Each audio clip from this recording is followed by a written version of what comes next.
Hello students, कैसे हैं आप सब। आशा करती हूँ आप अच्छे होंगे और अच्छे से अपनी पढ़ाई कर रहे होंगे। मैं मोनिका रावत आपका स्वागत करती हूँ आईसीटी वर्चुअल क्लासरूम देहरादून में। बच्चों, आज हम क्लास 12 का जो उसका चैप्टर करंट इलेक्ट्रिसिटी को कंटिन्यू करें।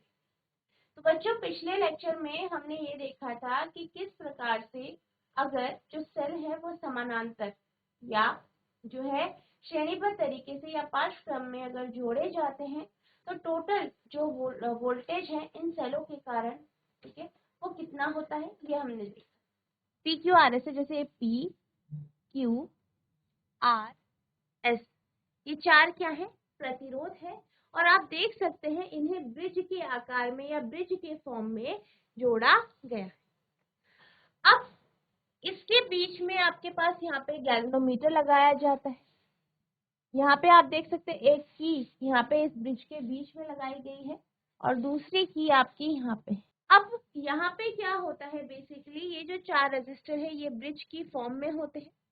फिर आपकी जो है की 1 जो है ऑन की जाती है, फिर की 2 ऑन की जाती है और आप ये जानते हैं इन्हें बैटरी से जोड़ा जाता है। तो यहाँ पे क्या हो रहा है, पावर से।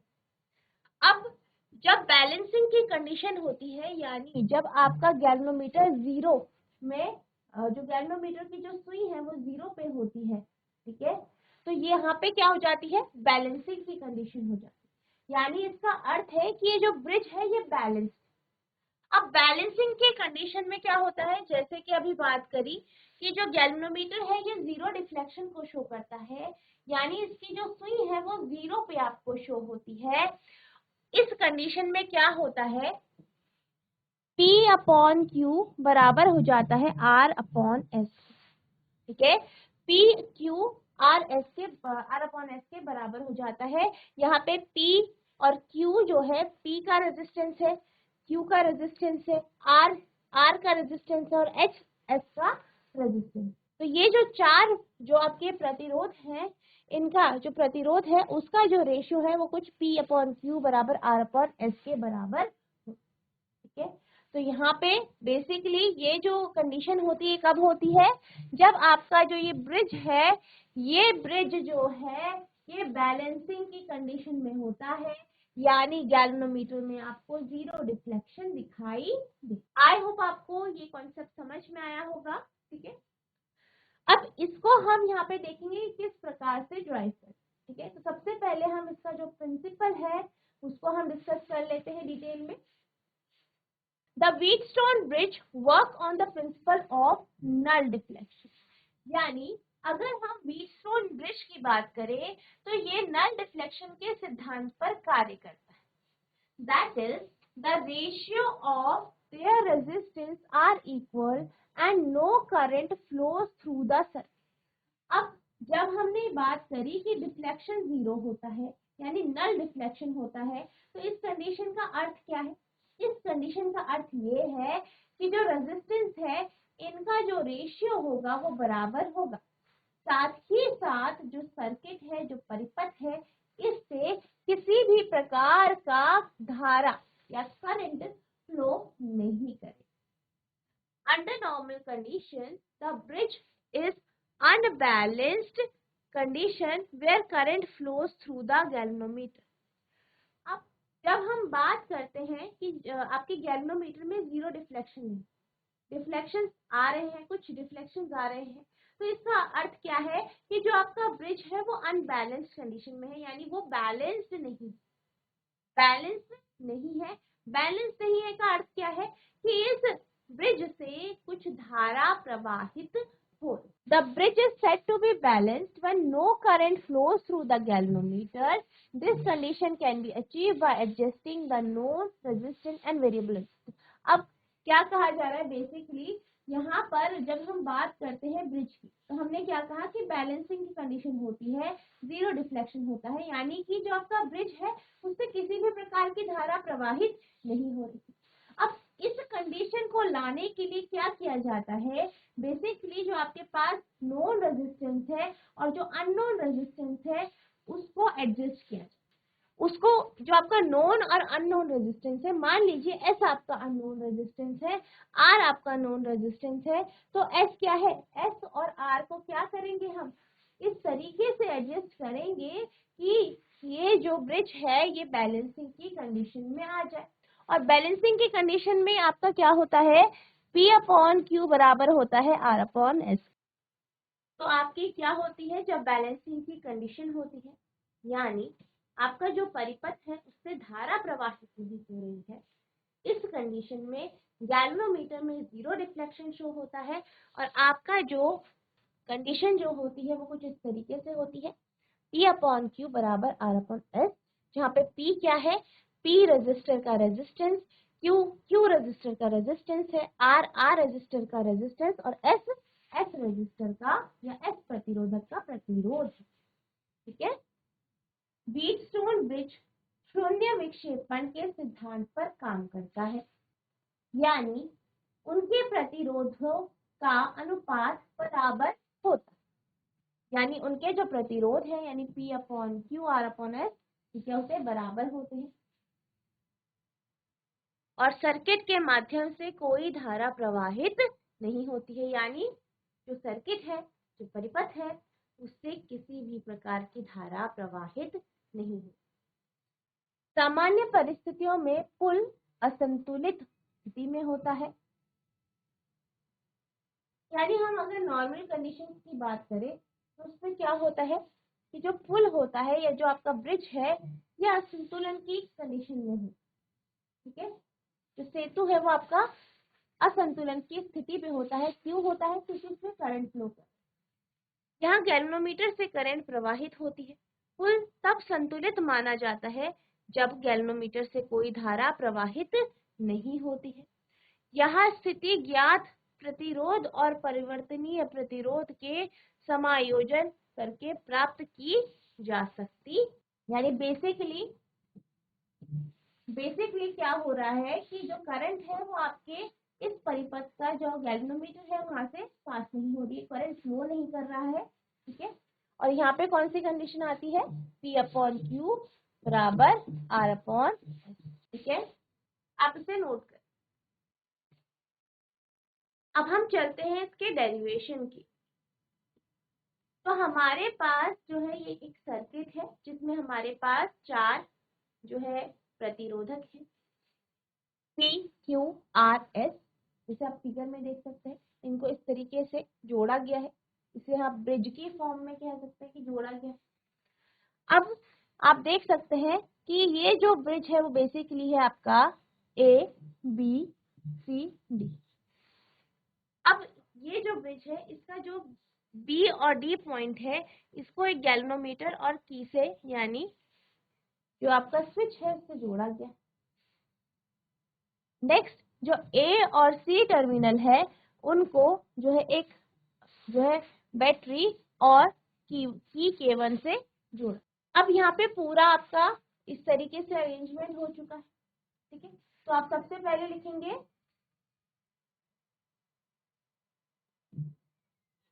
let us consider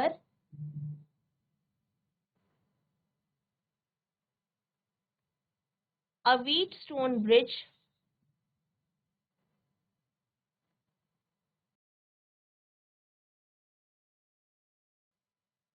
consisting of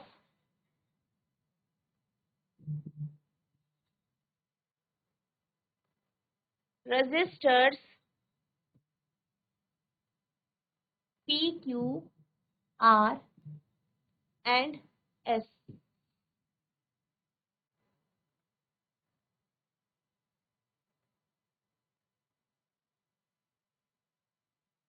This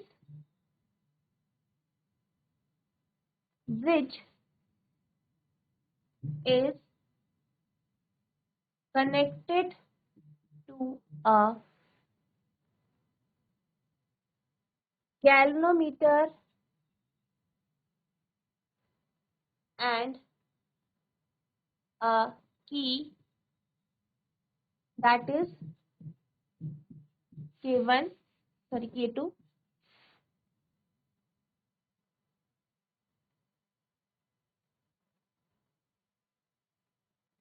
which is connected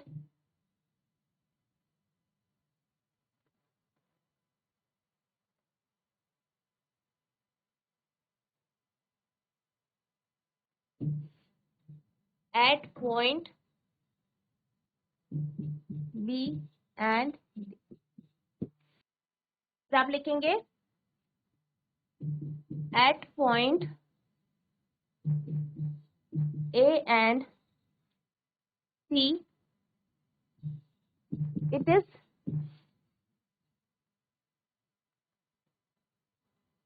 connected to a battery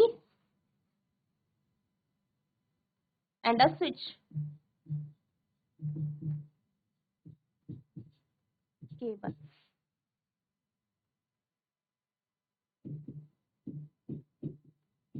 मान लीजिए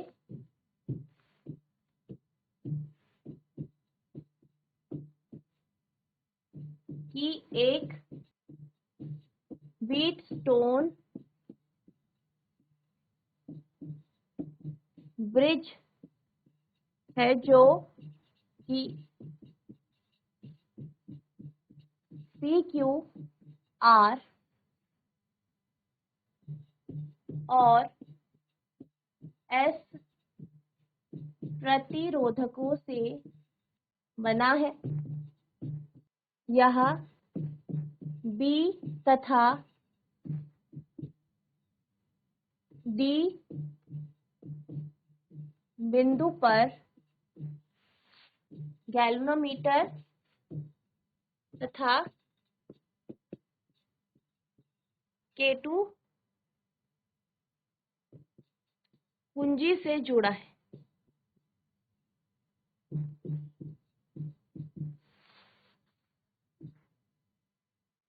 तथा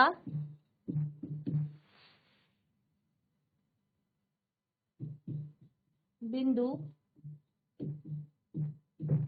A और C पे यह सेल तथा कुंजी K1 से जुड़ा है। ठीक है, तो सबसे पहले हम इस तरीके से लिखेंगे। अब इसके बाद आप क्या करेंगे, अब हम जाते हैं अपने डायग्राम पे। अब ये हमारा डायग्राम है, आप देख सकते हैं कि जो हमारा व्हीटस्टोन ब्रिज है, ये जो है इसका जो B और D पॉइंट है ये गैल्वेनोमीटर और C से जुड़ा है। वहीं A और C पॉइंट जो है वो आपकी सेल और C से जुड़ा है। अब सेल के पॉजिटिव टर्मिनल से आप जानते हैं कि धारा प्रवाहित होगी, करंट यहाँ से फ्लो करेगी।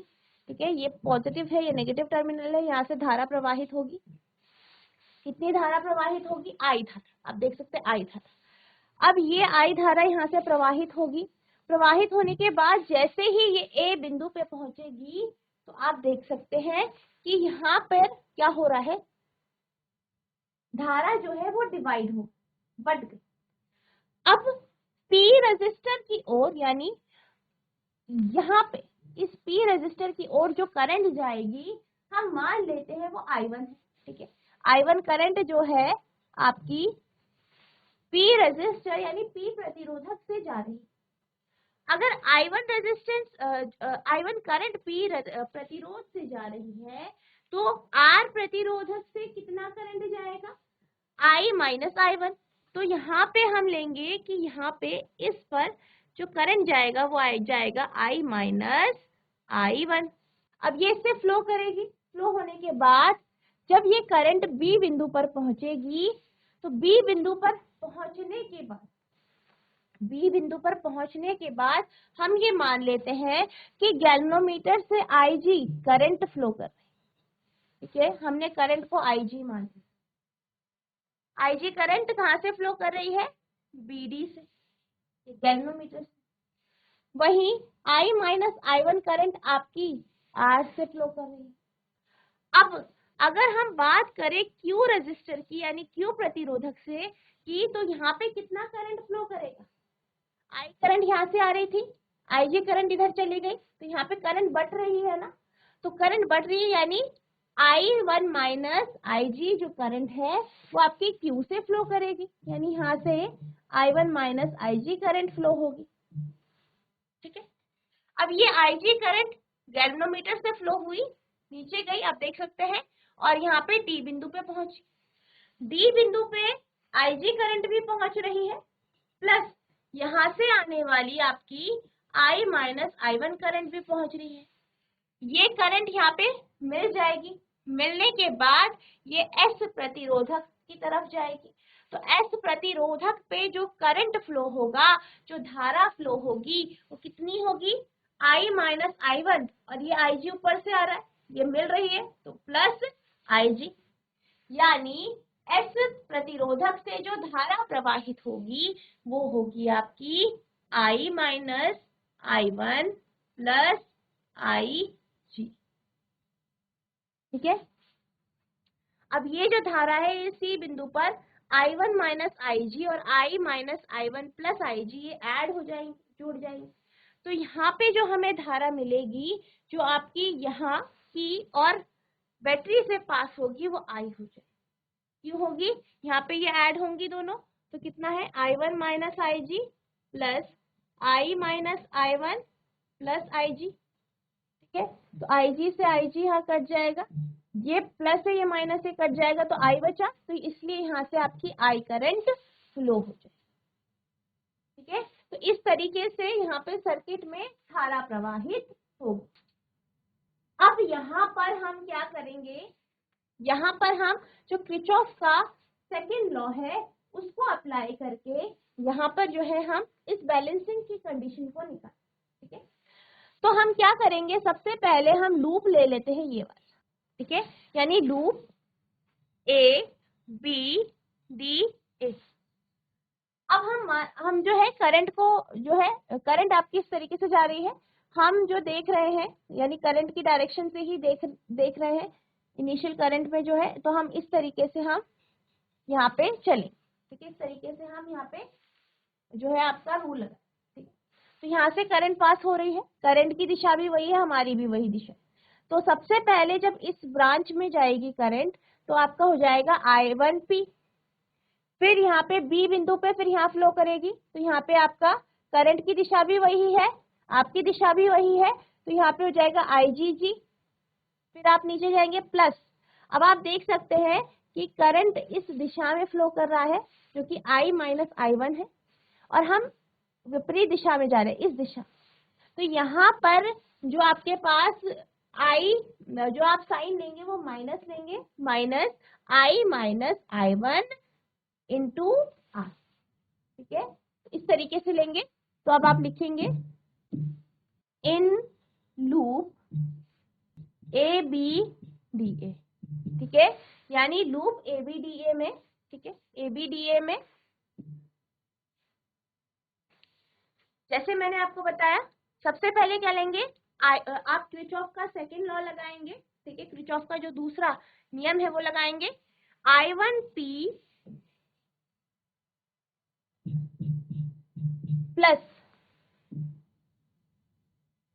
IGG कैपिटल G, ये आपका GP क्या है? रेजिस्टेंस है। गैल्वेनोमीटर का रेजिस्टेंस कितना है? G है, कैपिटल G। P रेजिस्टर का रेजिस्टेंस यानी प्रतिरोध कितना है? P। ठीक है, प्लस अब यहाँ पे करंट की दिशा अलग है, विपरीत दिशा है हमारी दिशा के, तो अब लिखेंगे माइनस I माइनस I1। ठीक है, यानी यहाँ पे आपके पास जाएगा minus I minus I1 into R बराबर 0। ये किसके अकॉर्डिंग है? किरचॉफ का दूसरा नियम जो। ठीक है, तो ये हो जाएगा आपका I1P plus IGG minus I minus I1 R बराबर 0 से इक्वेशन 1 मान लेंगे। ठीक है, समीकरण 1। इसी तरीके से हम दूसरा लूप लेंगे। ठीक है, सेकेंड लूप है आपका BCDB। BCDB D B. अब यहाँ पर भी हम जो चलेंगे, हम इसी तरीके से चलेंगे, एंटी क्लॉकवाइज डायरेक्शन में ही चलेंगे और इसी के अकॉर्डिंग आप क्या करेंगे फिर यहाँ पे साइंस में, ठीक है। अब यहाँ पे भी क्या हो रहा है, यहाँ से करंट फ्लो कर रहा है, आप देख सकते हैं एक करंट यहाँ से फ्लो कर रहा है, हमारी भी दिशा यही है, तो यहाँ पे करंट पॉजिटिव होगा, यानी I1 माइनस IG, ठीक है। तो I1 minus IG into Q, Q क्या है आपका इस प्रतिरोधक का प्रतिरोध, यानी रेजिस्टर का रेजिस्टेंस, ठीक है। नेक्स्ट यहाँ पे पहुंचेंगे CD पे, तो CD पे आप देख सकते हैं करंट का फ्लो इस तरीके से इधर है और हमारी दिशा इधर है, तो दोनों दिशाएं विपरीत है, ठीक है, दोनों दिशाएं विपरीत है, तो करंट नेगेटिव में हो जाएगा, यानी माइनस में हो जाएगा, minus I minus I1 plus IG, और रेजिस्टेंस कितना है S है, ठीक है। अब इस तरीके से यहाँ से करंट फ्लो करेगी। अब यहाँ पे भी आप देख सकते हैं हमारी दिशा इधर होगी, करंट की दिशा इधर है, करंट की दिशा विपरीत दिशा है, तो यहाँ पर जो करंट होगा यानी IG जो होगा वो नेगेटिव में होगा, यानी माइनस IGG, ठीक है। तो आप लिखेंगे इन लूप BCDB, ठीक है। सबसे पहले आएगा plus I1 minus IGQ, I1 minus IG into Q, plus अगले में करंट माइनस में होगी क्योंकि हमारी दिशा अलग है, करंट की दिशा अलग है, विपरीत दिशाएं हैं, तो minus I minus I1 plus IG, minus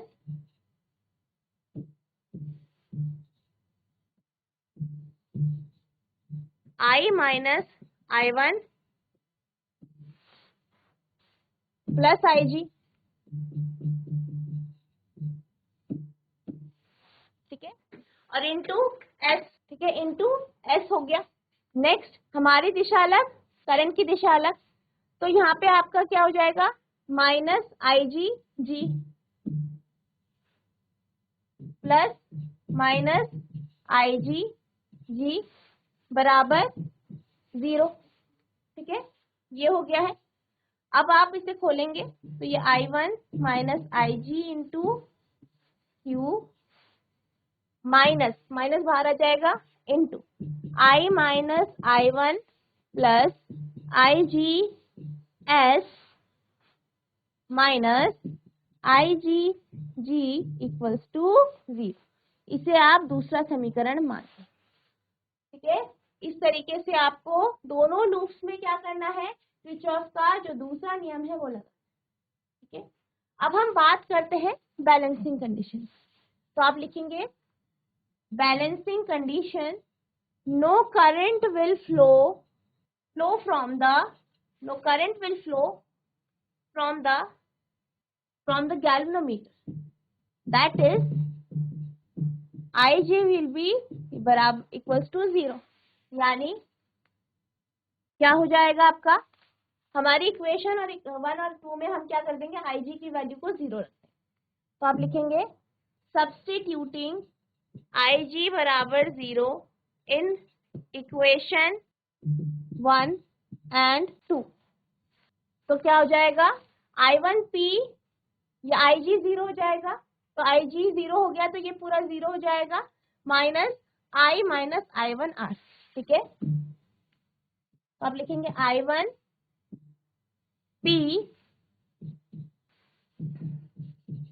0 into G minus I minus I1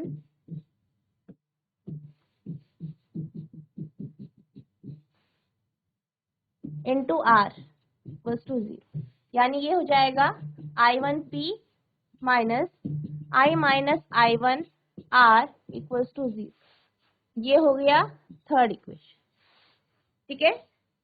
इसी तरीके से जो आपकी सेकेंड इक्वेशन है वो हो जाएगी, आपकी सेकेंड इक्वेशन क्या है, I1 minus IGQ minus I minus I1 plus IGS minus IGG बराबर 0, ठीक है। I1 minus IG into Q minus I minus I1 plus I G S minus I G G equals to 0। आपको इसे साथ साथ note करते रहना है। अब यहाँ पे हमारी आई जी की वैल्यू 0 है, आप यहाँ पे 0 की वैल्यू रखें, ठीक है। आई जी की वैल्यू 0 रख देंगे, ठीक है। तो आपकी इक्वेशन हो जाएगी I1Q minus I one S बराबर 0, ठीक है। तो ये आपका हो गया समीकरण 4, इक्वेशन 4, ठीक है। इक्वेशन 4 हो गया है। अब आप क्या करेंगे, ठीक है। जैसे आपकी इक्वेशन 3 है, इसको आप कुछ इस तरीके से लिख सकते हैं I1P बराबर, इसे आप इधर ले जा लेंगे तो ये पॉजिटिव हो जाएगा I माइनस I1R, ठीक है। इसे हम फर्स्ट इक्वेशन मान लेते हैं, ठीक है। इसी तरीके से जो हमारी फोर्थ इक्वेशन आई है, इसको भी हम लिख सकते हैं I1Q, इसको इधर ले जा लेंगे बराबर I minus I1 into S, ये आपकी दूसरी इक्वेशन हो, ठीक है। अब आप क्या करेंगे, फर्स्ट और सेकंड को डिवाइड करें, ठीक है। तो आप लिखेंगे डिवाइडिंग 1 एंड 2, तो क्या आ जाएगा आपका I1P, लिखेंगे आप I1P अपॉन I1Q बराबर I minus I1R upon I minus I1S। I1 से I1 cancel, I minus I1 से I माइनस I1 कैंसिल, तो आपके पास क्या आया फाइनली P अपॉन Q बराबर R अपॉन S।